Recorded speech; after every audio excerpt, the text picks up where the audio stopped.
This is how we all started, in schoolyards and back courts.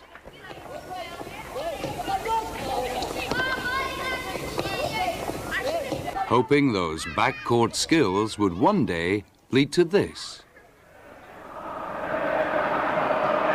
And Ferguson was a brilliant goal.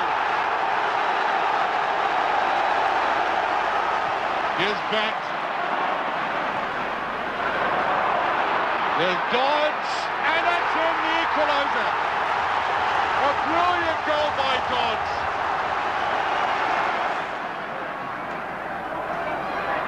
Goff is there, and it's there. Billy McCoy's.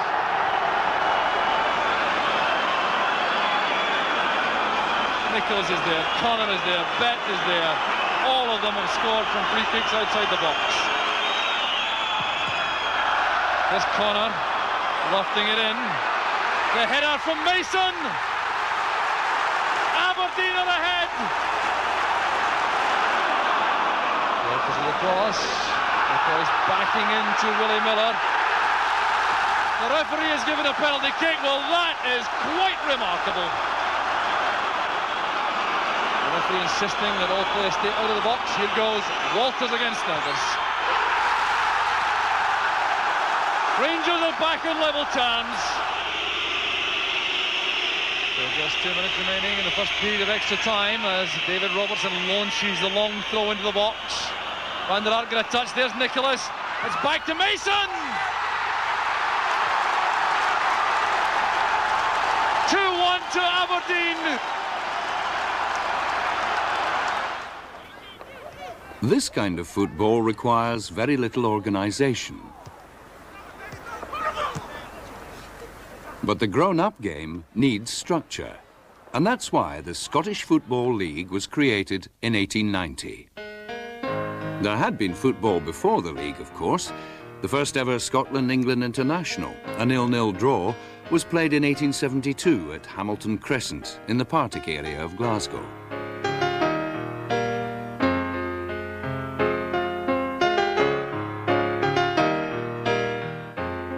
But how to establish a regular programme of attractive games and ensure that they were played? Celtic's original fixture card illustrates the problem. Some glamour matches were arranged against top-class English opponents. Few, if any, games were played during the months of December and January, and some, against the likes of Cambuslang and Victoria, were hardly likely to set the pulses racing. It shows something else, too, that the first round of the Scottish Cup was played as early as September the 7th, and that one of Scotland's most powerful sides, Queen's Park or Celtic, would be knocked out before the season had properly begun.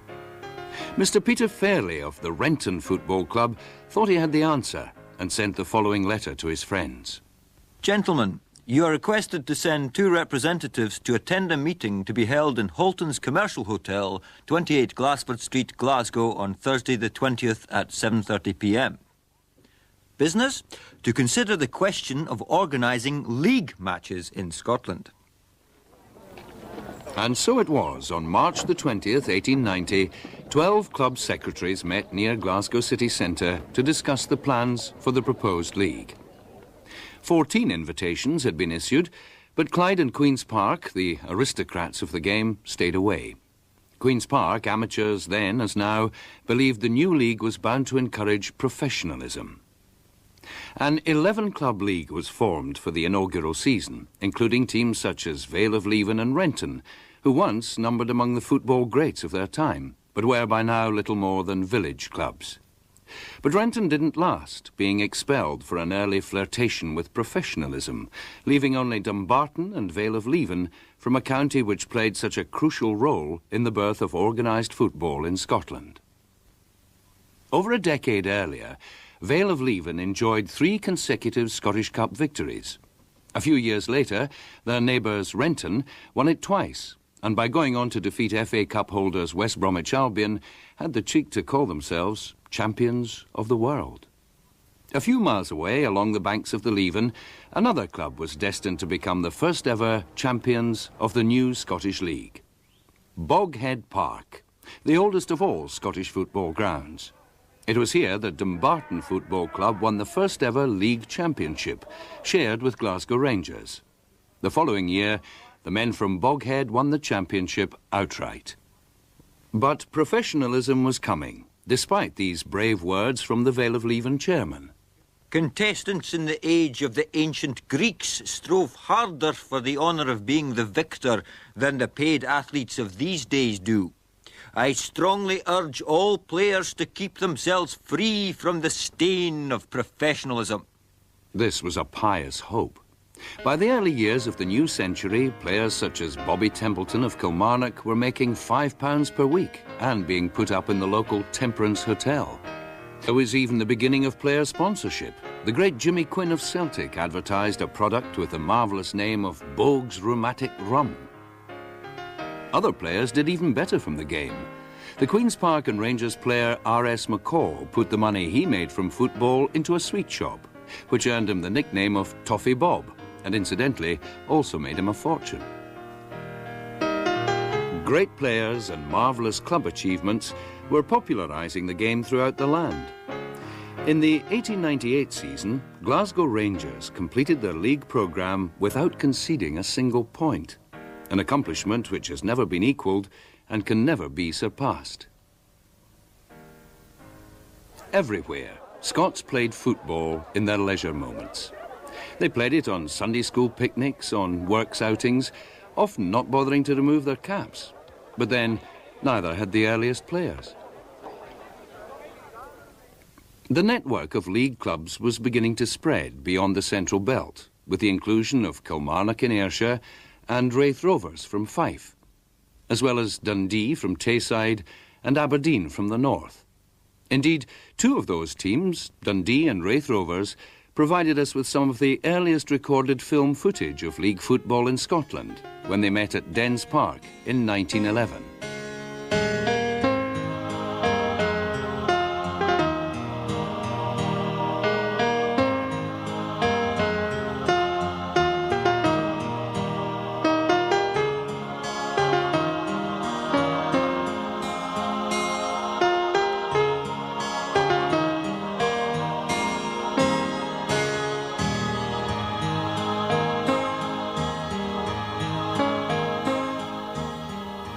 The League Championship medal for season 1903-04 and the third Lanark team which won it are worth looking at, because as the old firm began to assert their supremacy and achieve a stranglehold on the championship, it would not be until 1932, when Motherwell won it, that a club other than Celtic or Rangers would fly the flag.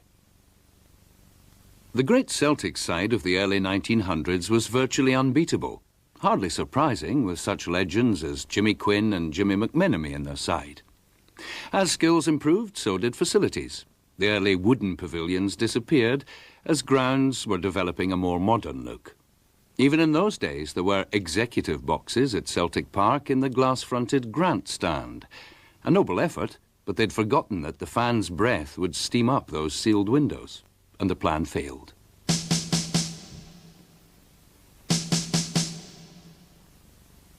The outbreak of the Great War in 1914 brought enormous problems for the game.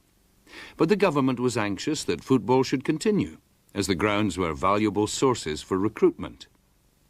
The league carried on, but due to travel difficulties, Aberdeen, Dundee and Raith Rovers were invited to withdraw. To make up the numbers, Clydebank were asked to join. They accepted.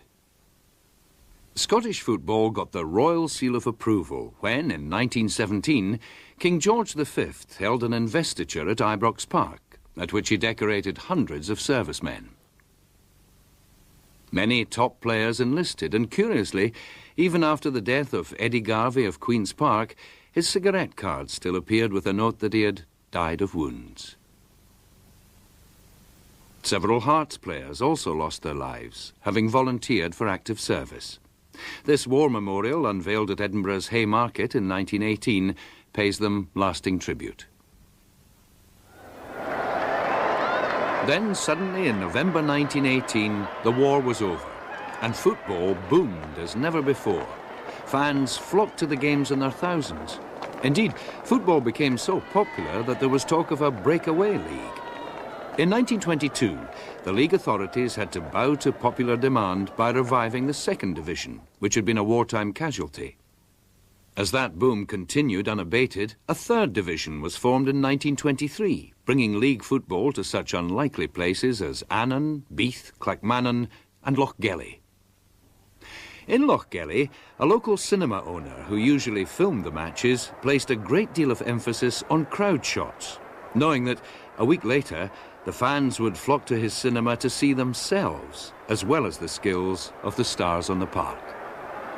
However, teams like Lochgelly hadn't the resources for regular league football, and within a matter of years they, like the third division itself, had disappeared. So, who was to mount the challenge to Rangers and Celtic? Airdrie had done their best in the 20s to break the old firm's stranglehold, helped by the blossoming talents of a young inside forward who was beginning to make a name for himself. They had a wonderful team when I went there, and they taught me all that I knew, or all that I know about football. We had Jimmy Reid, outside right, old Jimmy. You had Willie Russell, who was an artist. Then you had a wee lad that you never heard of, Hughie Gallagher. He made life very hard for himself and for us, because he was a wee narc, if that was allowed. But Hughie Gallagher was allowed to move to Newcastle United, where he was to become a football legend. And Bob McPhail himself joined the all-powerful Rangers side of the late 1920s. And it was left to the Diamonds' neighbours Motherwell to challenge the Ibrox men, which they duly did by winning the title in 1932, their sole major title success. Although with forwards of the calibre of Bobby Ferrier, Willie McFadgen and the great George Stevenson, the Steelmen came close on 3 other occasions. But Rangers were virtually invincible in the 30s. A decade which began with the death of that prince of goalkeepers, Johnny Thompson of Celtic, who was killed as a result of an accidental collision with Rangers' Sam English, whose first concern was clearly for his injured opponent.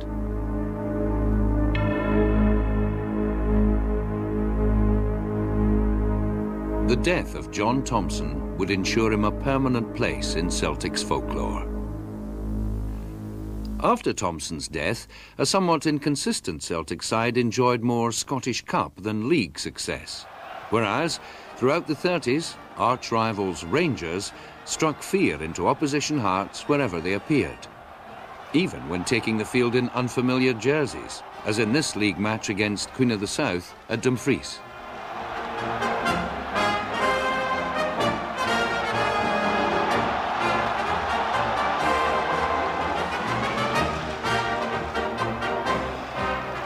At this time, Rangers were the aristocrats of Scottish League football, with a side full of famous players.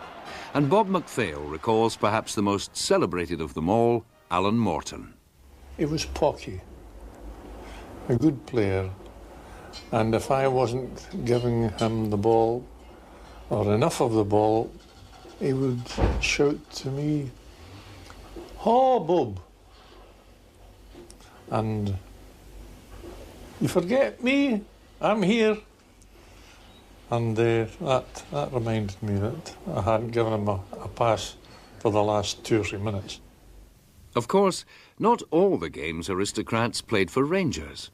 There was Jimmy McGrory of Celtic, for whom Hampden was as familiar as Parkhead. He played in the 1937 Scottish Cup final, which attracted a record attendance for a cup tie of over 147,000 people.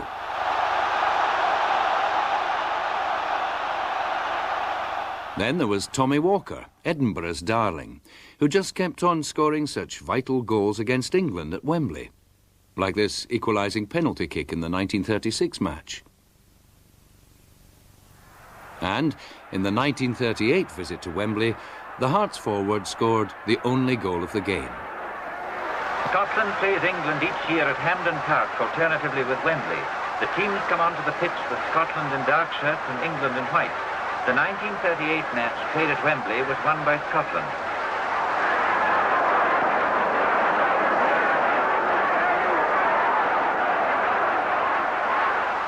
Defensive teamwork was demanded by Scotland. Only one goal was scored early in the first half by Tommy Walker, famous Scottish footballer. A super goal, which the crowd would only have had a split second to appreciate, but we can see it again in slow motion.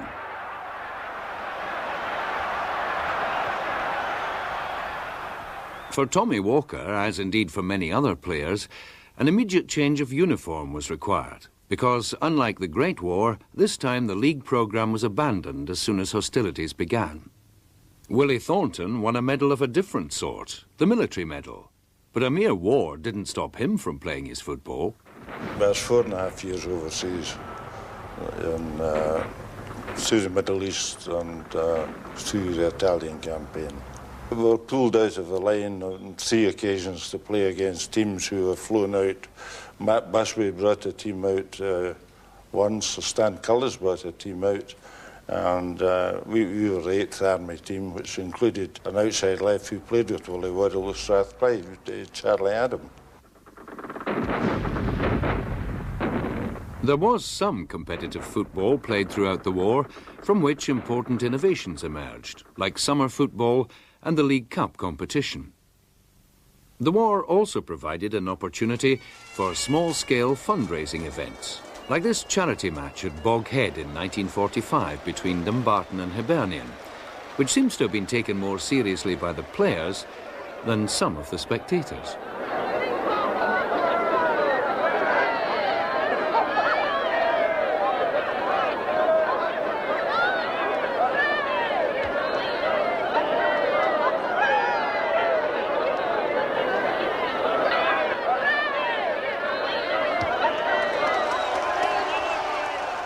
Once more the flags, once more the pipe bands, and football had to get back to normal again.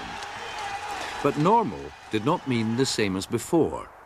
It was now a wider world, and the first major visitors to Scotland after the war came from the Soviet Union. The Dynamos were the first Russian team ever to visit Britain, and their form and fitness was a revelation. Unbeaten in 3 matches, they faced a powerful Rangers side, which included Willie Waddle on the wing and the powerful tackling Scott Simon at left half.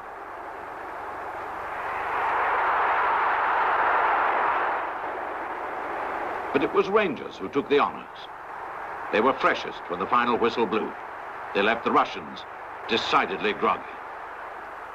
Scoring that penalty was Scotland and Rangers captain George Young. Here, he shows how to do it in an instructional film of the time.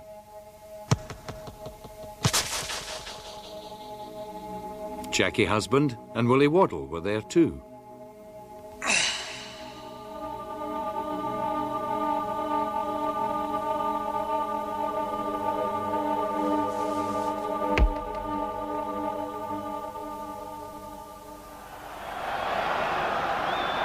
Willie Waddle played against England in the 1949 International at Wembley, when Scotland beat one of the greatest English teams of all time. In their 3-1 victory, the goalkeeper, Jimmy Cowan, and the goal scorers, Mason, Steele and Riley, were all Scottish League players.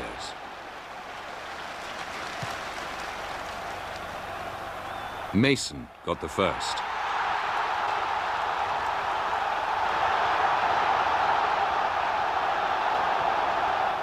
How does Willie Waddle remember 3rd Lanark's Jimmy Mason and his other great Scottish contemporary, Gordon Smith of Hibs?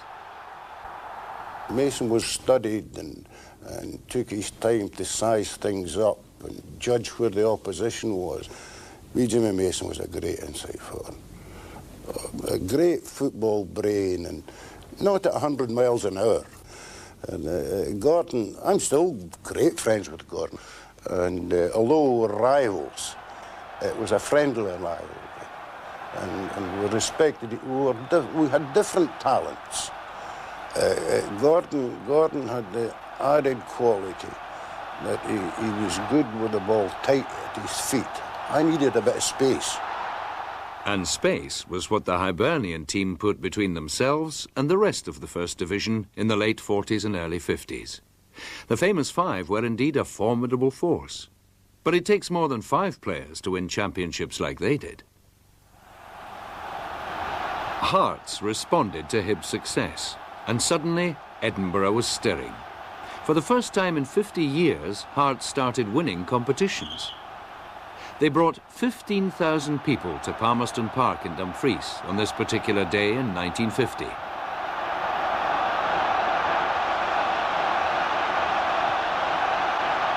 The spectators' uniform was still the coat and cap in most cases.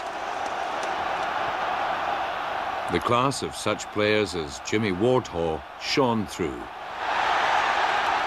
In 1958 and 60, Hearts would lift 2 league championships, scoring in 58 a record 132 league goals in the process, all under the guidance of Tommy Walker, still looking fit enough to play.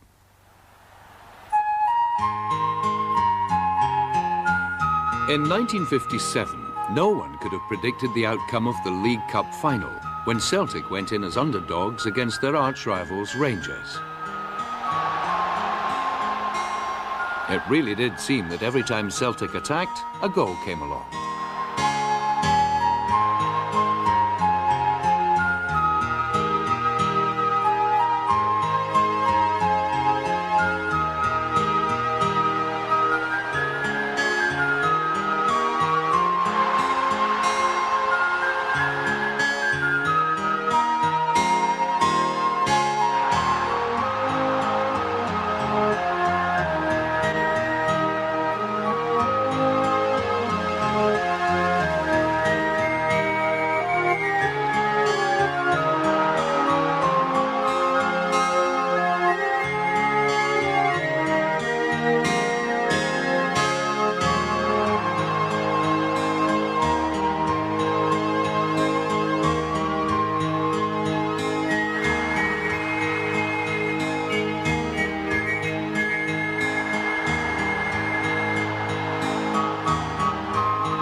At the end of the day, Celtic had recorded their greatest ever win over their old firm rivals. But league flags were going elsewhere. In 1962, it went to Dundee. It was a great side with players like Hamilton, Penman, Ure and Gilzean. But for one man in particular, Gordon Smith, it was a very special occasion. In gaining his 5th championship medal, he had achieved the unique distinction of winning league medals with 3 different clubs: Hibs, Hearts and Dundee.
Rangers, with great players like Jim Baxter, Ralph Brand, Jimmy Miller and Davy Wilson, won the next 2 league titles.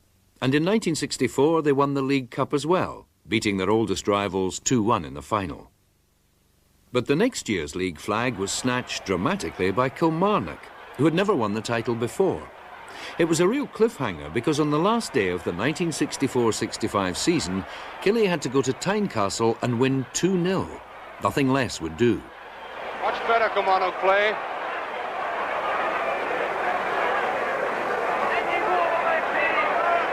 Still McAnally, McLean, It's a beautiful one. Snedden's a goal.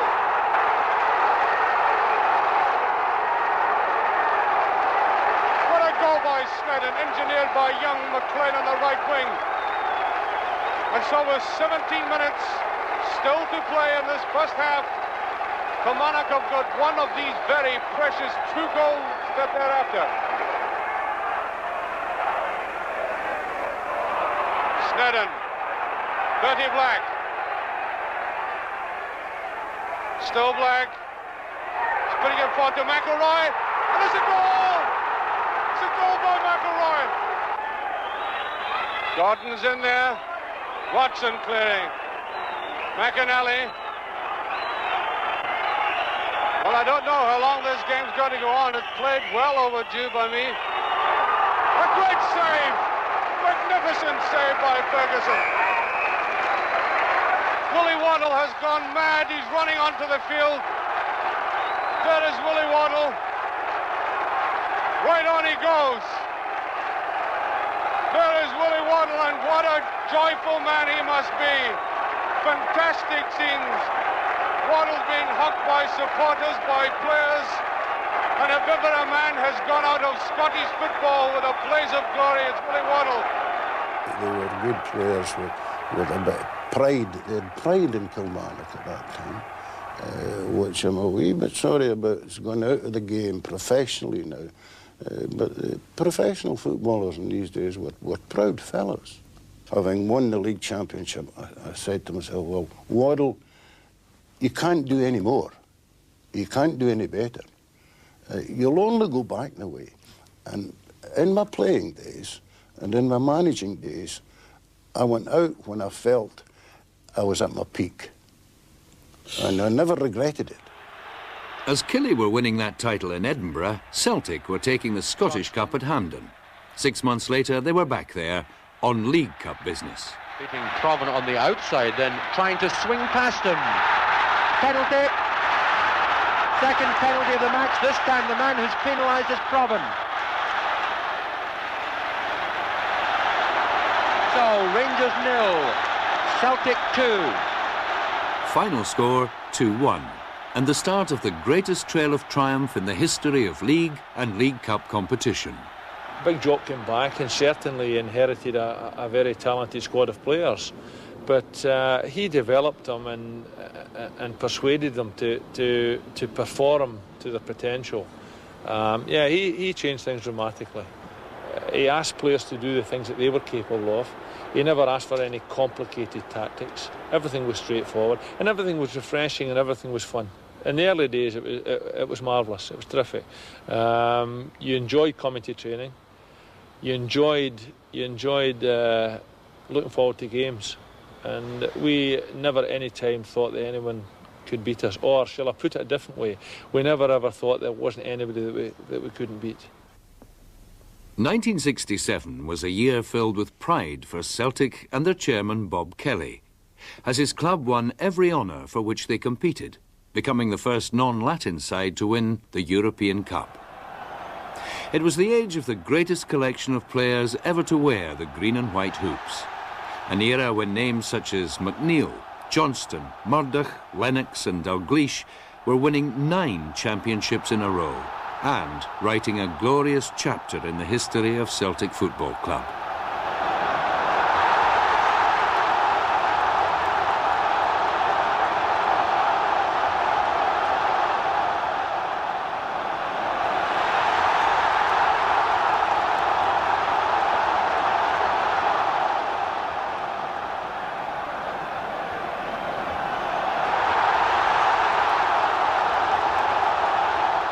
In the League Cup finals of the late 60s, Celtic could do no wrong, winning the trophy in 65, here in 66, and on through till 1969. But perhaps their most breathtaking performance came in the semi-final against Morton at Hampden in 1967. Craig. Wallace. Johnson allowing it to run Hughes.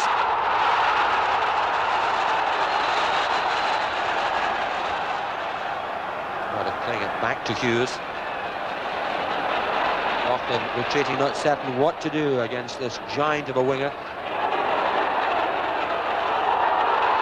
Wallace.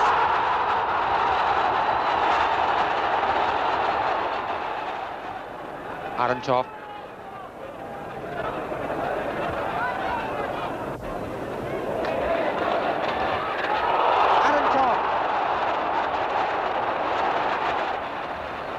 Old. Murdoch. Lennox is onside.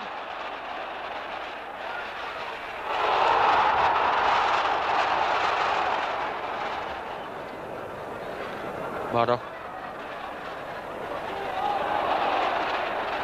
Craig. So as yet we haven't required either trainer. Craig.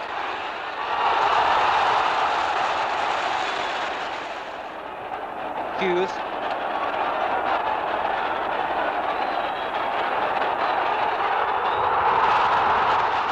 What a goal by Hughes.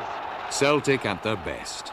But in 1970, that League Cup bubble burst when a 16-year-old Dundonian scored the goal which took the trophy to Ibrox for the first time in 6 years. Steen and Derek Johnson out in front.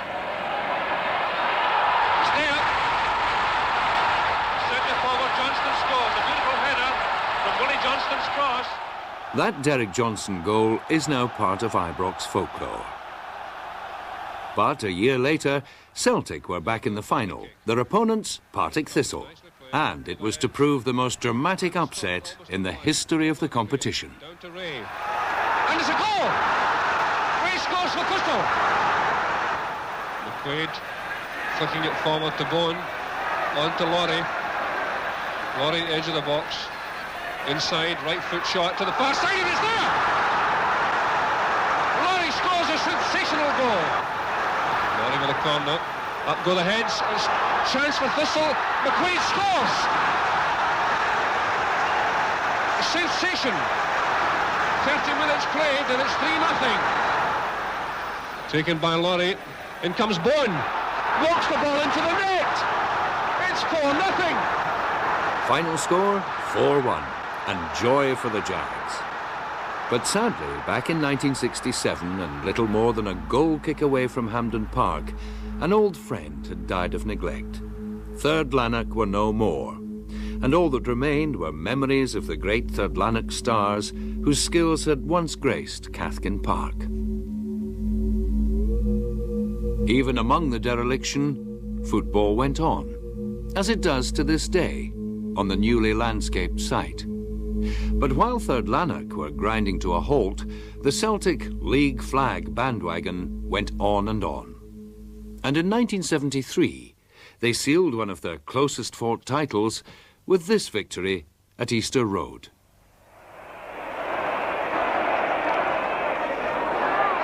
Neil coming in, and it's Callahan's turn. Off the line, it's there! Big Sidines.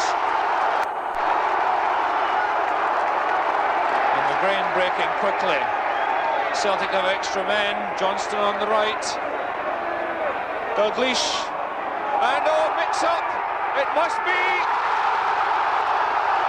Kenny Dalglish. And the Celtic fans urging them on. He going round. And there it is. Dick Sidines gets his own second goal. Celtic's third. A historic moment for Celtic. And there's the Celtic skipper, Willie McNeill, being congratulated sportingly by Eric Shadler, but look at the joy on the Celtic players. 2-goal Dixonians, 1 from Kenny Dalglish, and Celtic taking the deserved cheers of the packed crowd here at Easter Road. The wind of change was about to blow through Scottish football's corridors of power. Talk behind the closed doors at league headquarters was of reconstruction. It came about in season 1975-76, but not before Rangers had clinched the last old-style First Division title. Picked up by Stanton. Shaver and Duncan on the left. Shadler sprinting downfield, and it's a nice cross. There's a great chance for Hibs, and the ball's in the net, and it's a goal. Rangers trying to keep the pressure on. McLean out to Jordan. Cool play by Jordan. A good pass forward to McKean. McKean going in the outside, getting it across. Chance for Steele, and a goal! 16 and a half minutes played, and Easter Road erupts. And it's all over, and Rangers have done it. There's Jock Wallace, and there's Sandy Jordan, and that's the picture that says it all. After 10 long years, Rangers have won the Scottish First Division Championship. There's John Gregg with Jock Wallace. I had a hard time with injuries that season, and we hadn't won the league championship for a long time. And Jock Wallace, the manager at the time, had arranged with Sandy Jordan, who was a very close friend of mine, living next door to me in Edinburgh. And Sandy came off near the end of the match to allow me to go on. I wasn't fit to play, but it was a gesture that I really appreciated from the management at the time. And I went on there, and we managed to win the championship that day. And yes, it was a special day. Those Rangers fans, having enjoyed the winning of the last old-style title, also had cause to celebrate when, in 1976, manager Jock Wallace steered the Ibrox men to the first-ever Premier Division flag. Wallace, by his own admission, was Rangers daft, and the club were to go on and win 2 trebles under his inspiring leadership. But the Old Firm domination of championship wins ended in 1980. Northern lights were now shining, and never more brightly than when Alex Ferguson's Aberdeen side ended the 15-year Rangers-Celtic stranglehold on the title. And again, McGee with a great chance. It comes loose, and it's a goal by Watson. Kennedy once again. Curl in towards Archibald. There's a good touch in. What goes? In, yes. Scanlon the scorer. Kennedy. Archibald. Now McGee. Still on it. Great run by McGee. Does, yes. Been far from a classic. But Aberdeen have done exactly everything right from this. Beautifully inside. Watson. Oh, the bar. Scanlon. Yes. What a marvellous goal to finish this match. And that's it. They have won. Alex Ferguson is on now in the penalty area. There is it. Aberdeen have definitely won the championship. When I went to Aberdeen, you just knew that some of the players they had, they weren't going to win the league. I'd 1 or 2 important signings. Mark McGee was important, Peter Wee was important, and they become influential in winning the league. But once you win the league, with anything else, success breeds success. Players get belief in themselves. Aberdeen supporters were able to stick their chest out with pride in the type of side we were building, and it just got better and better. And it got to a stage where Celtic Rangers were planning against Aberdeen to stop them playing, and that was a great testimony to the excellence of the Aberdeen team. But there was another light in the north to contend with. Jim McLean's Dundee United, who, along with Aberdeen, made up the new firm, which throughout the 80s was to mount a major challenge for honours. Kirkwood is still down, but that's a good ball to Pettigrew. Still a chance. He scored.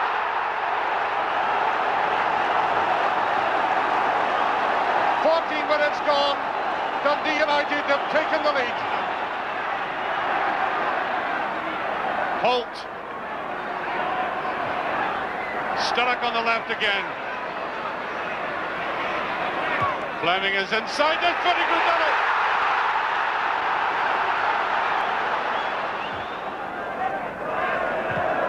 Now Sturrock on the break. Willie Pettigrew's inside and he's on the clear. When he an own goal. 3-0. And there it goes. The final whistle. United have won the Scottish League Cup. There is Jim McLean, having been near honours so often. And this is United's first major win in their long history as Paul Hegarty lifts the League Cup. And it was to prove no fluke. They were back at Dens the following year, retaining the trophy against city rivals Dundee. And by an amazing coincidence, it was also at Dens Park on the last day of season 1982-83 that United secured Scottish football's greatest prize. Milne wriggles clear, might just get the chip, and he does, he's scored! Oh, what a great goal!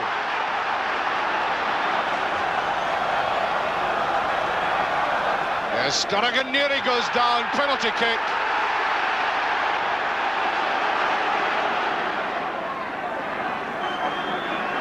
Bannon against Kelly.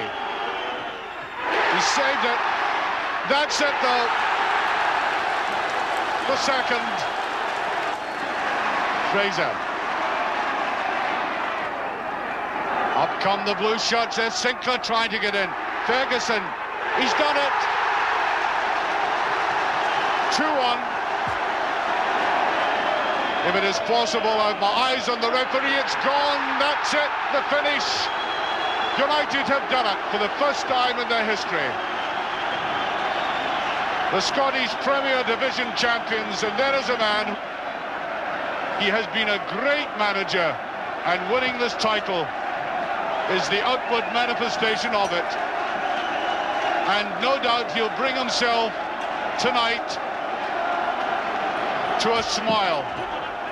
I would now say that the Premier League has been very good for Dundee United, in that the closeness of games has meant that other clubs have been able to beat Rangers and Celtic, and therein lies the tale why Dundee United were able to win the Premier League, because make no mistake, we could not win the Premier League on our own. And I remember Alec Ferguson saying to me years and years ago that we need each other. And I was wondering what he was at, because as always Fergie was very shrewd. But after we discussed the statement he made, it made me realise that we do need each other, and we more than any, and I mean the provincial clubs, need every other provincial club to take points off Rangers and Celtic, and then at the end of the season one of us can sneak in and win the title. The arrangement certainly seemed to be working. With Aberdeen taking the next 2 championships, it meant that for the first time ever, the title was won 3 years in a row by clubs other than Rangers or Celtic, shifting the balance of power from the West Coast to the East. It would have been 4 in a row for East Coast clubs, but for the amazing events on the final day of the 1985-86 season. To win their first title since 1960, all Hearts had to do was avoid defeat against Dundee at Dens Park, while Celtic had to win convincingly against St Mirren at Love Street. Here's how it unfolded. And a great header by Brian McClair. 6 minutes gone, and McClair does it again for Celtic. McClair doing well, winkling the ball free to McStay. Here's Mo Johnston. It's there! Mo Johnston, the Celtic fans' hero. Here's Paul McStay. Finding Aiken. Now McGrain. Celtic in full cry now as McClair gets free on the right. There's Johnston. Absolutely magnificent. No question about it, Celtic are certainly playing like champions. Archdeacon testing Tom Wilson. Makes his way to the byline. Here's Gordon McLeod now. McStay. 4-0 to Celtic. White to McStay. Someone trying to play Celtic offside. We failed. Here's Johnston. Gordon McLeod. McClair. 5-0 for Celtic at Love Street. But at Dens Park, Hearts were still on course for the title, with a score nothing each and only a few minutes left. Kidd.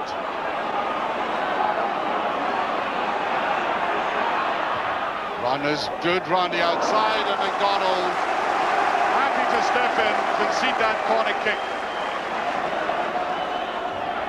Swinging in and swinging in very dangerously. There's a goal! Pitt has scored!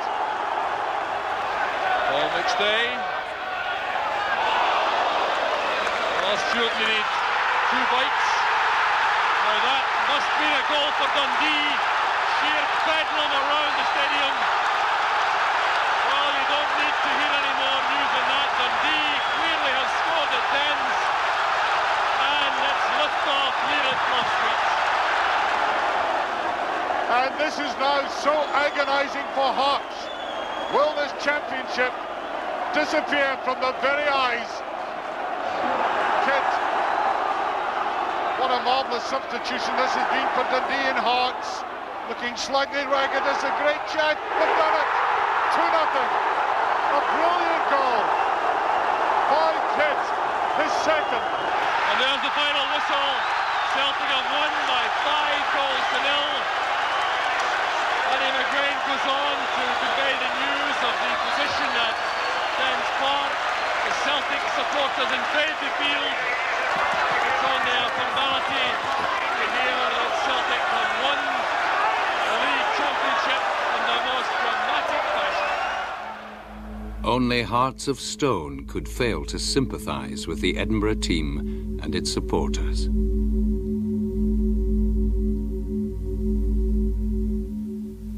It was on that very day, though, that an Edinburgh man took charge of Glasgow Rangers, Graham Souness.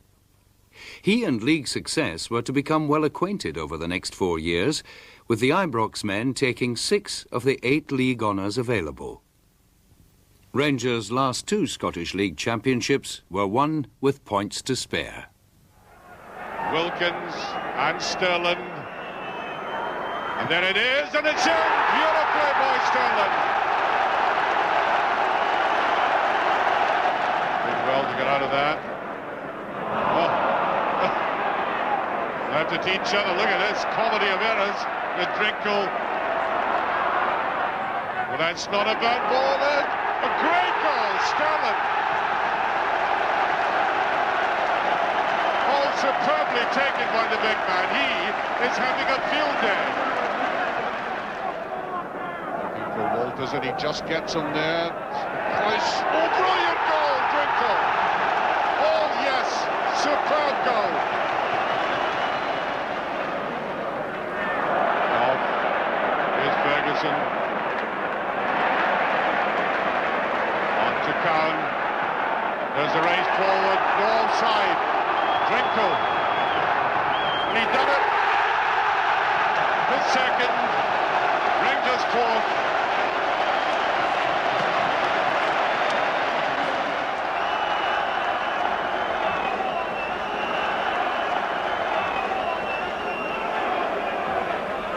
Go with it. Trevor Stevens, a great goal. Was a superb goal by the man who I think has been the outstanding player afield, and watch the way he clinically finished that off. Maine with no chance. 13 minutes gone, Rangers take the lead, and we're now almost 2 minutes into injury time. There's Butcher. Oh, he did that brilliantly, and there it goes. Rangers are the champions. Absolute exultation. All vital goals, and all scored by Englishmen. Their presence at Ibrox is just one feature of the Souness revolution. But it hasn't stopped there. The Scottish League now plays host to quality footballers from all over Europe.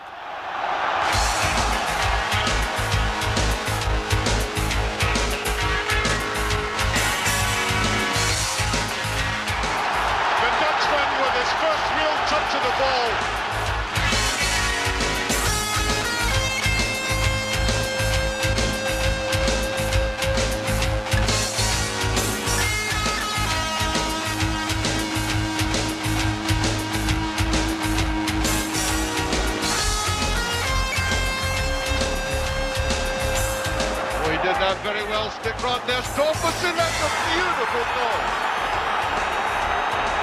And the Continentals combine.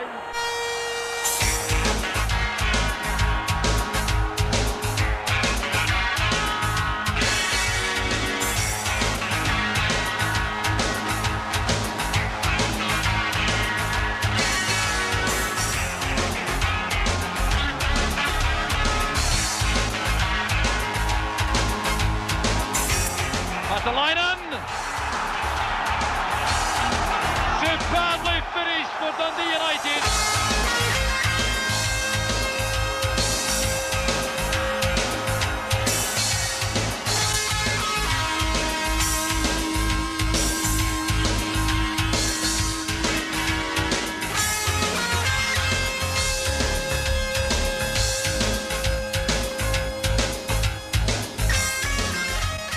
But the glory and the goals in the Scottish Football League are not the sole property of the Premier Division.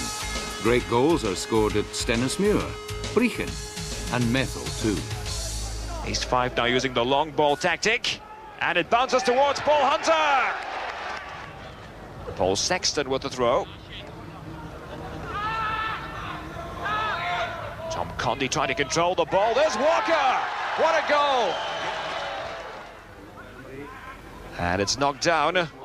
Oh, Albion not clearing the ball away, and Sexton scores. Here's Clark again supporting the attackers. Blocked away by Brian Robinson. And Clark's cross into the middle. This could be 2-1, it is. Spectating has always been a hazardous business, from the earliest grandstands to the packed open terraces, which always carried the potential for disaster. The dreadful tragedy at Ibrox in 1971, when 66 people lost their lives, prompted a major rethink on the question of ground safety. Rangers manager Willie Waddle vowed to transform Ibrox, and he realised his vision with the completion of this magnificent all-seater stadium, widely acknowledged as one of the finest in Europe. St Johnstone followed Rangers' lead with their newly built McDermott Park in Perth, where the quality of the surroundings matched the quality of the play in this crucial First Division clash against Airdrie towards the end of the 1989 season.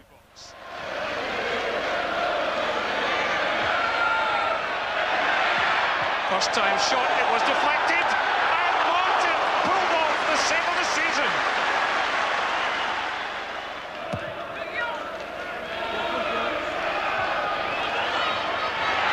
Chance for St Johnstone, Mascray off the bar, would you believe?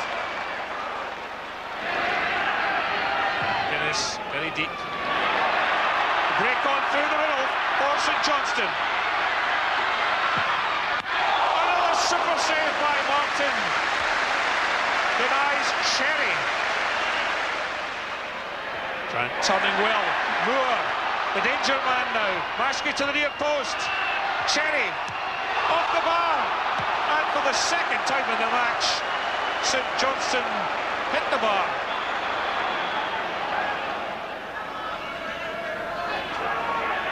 Miss McDonald.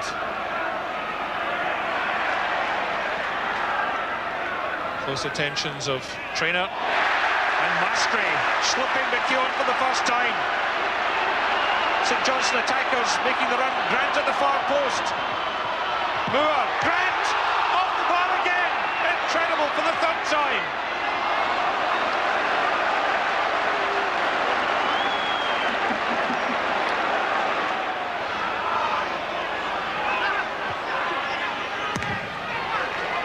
Boyle. St Johnstone defence a little adrift. Gray. Oh, super goal for Airdrie. 69 minutes. Steve Gray breaks the deadlock. The Airdrie supporters are jubilant. Airdrie have taken great heart from that goal. Chance for Mascray, and that looks a penalty. Yes, it is. Brian McKeown, for once, was caught by Mascray, and that is a clear penalty. And Mark Traynor, who has been one of many fine players on the pitch this afternoon. The responsibility rests with him. The clock showed 76 minutes. And he's cool. One each. St Johnstone fans lifting their side. One last effort. Grant, it's a goal for St Johnstone.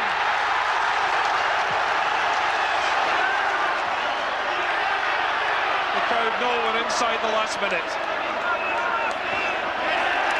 Grant to Heddle. He's in the clear. And that finishes it. Kenny Ward inside the last minute. A game that was explosive and exciting and illustrated all that's best in Scottish football. The shape of things to come? Let's hope so. With the emphasis on spectator comfort and a free-flowing, entertaining style of play, we've come a long way from this Scottish League match of 1894. Is our game today better or worse? Anyone who saw the League Cup final of 1988 would argue that the game in Scotland is as healthy today as it's ever been. That is a penalty kick. Here's Bett against Walker. Brilliantly finished by Jim Bett. Roberts is dictating things. That's brilliantly struck by Davy Cooper. Jimmy Nichols' header. There's Fleck. Durant's header to McCoist. There's Durant, a great chance for Rangers. And that was magnificent. Far post cross, Walker caught in two minds. Here's a great chance for Hewitt. Yes! Now McKinney stepping away from Cooper. Joe Miller back to Bett. Towards Faulkner! Willie Faulkner's header and Aberdeen are ahead. Bett's header, there's no one up for Aberdeen. They're all back defending as Nicholl returns it. Roberts with the header. There's Ian Durant and Fleck. Rangers won after a penalty shootout. But the real winner that day was Scottish football itself. With games like that, full of passion, glory and goals, we can look forward with pride to the next 100 years of the Scottish Football League.